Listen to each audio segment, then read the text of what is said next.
Good afternoon, everybody out there in East Lab Land. This is Mrs. Williams, and today we're going to show you how to import video and do some quick video editing so that you can get started on your projects.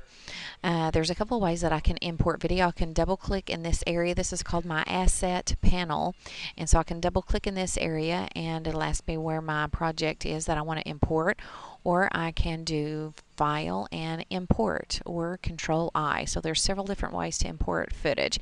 Now the footage that I have is from a flip cam, so it's already in AVI status, so I'm not actually having to capture from a camera right now. That's another tutorial on how to capture.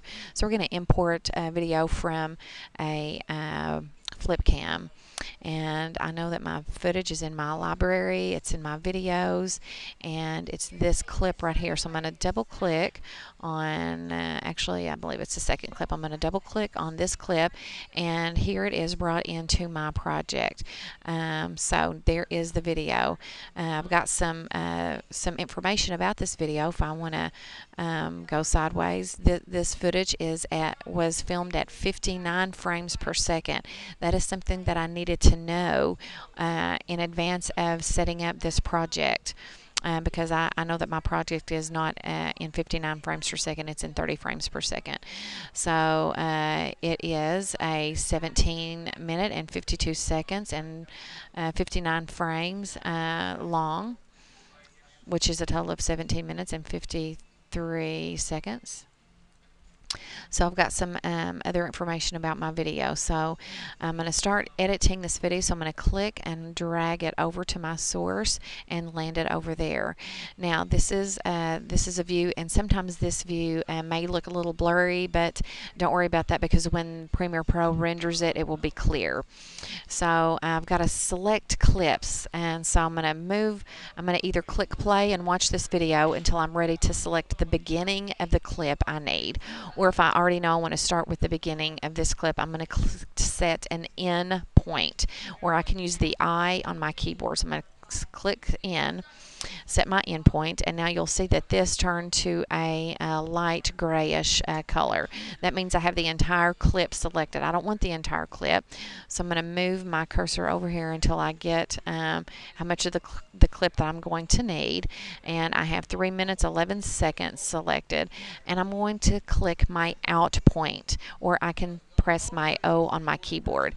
You will see that this area is selected, and now I can bring that down into my timeline by clicking insert or using the comma key. So now that went into my timeline.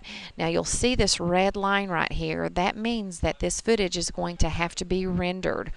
In the previous video on Workspace, Premiere Pro Workspace, we showed how to start a video, and if you did not have the correct camera setting selected, then you get this red line, and now you have to render. Premiere Pro can take care of that, but it's extremely time consuming for you. So let's go back to the editing process. I'm going to go back up here to my source window. I'm going to scroll down to where I'm ready to start my next clip, set another endpoint, I'm going to either play, or I'm going to move my cursor to where I'm ready for my next out point. This is the next piece that I have selected, so I'm going to insert that into my timeline. And I continue this process until I get all of my footage out of this clip into my timeline that I need. I may not select all of this entire footage right now. I may have some other clips that are in my asset that I want to get those in at different points during the video, but your video process will be uniquely to what you are working on.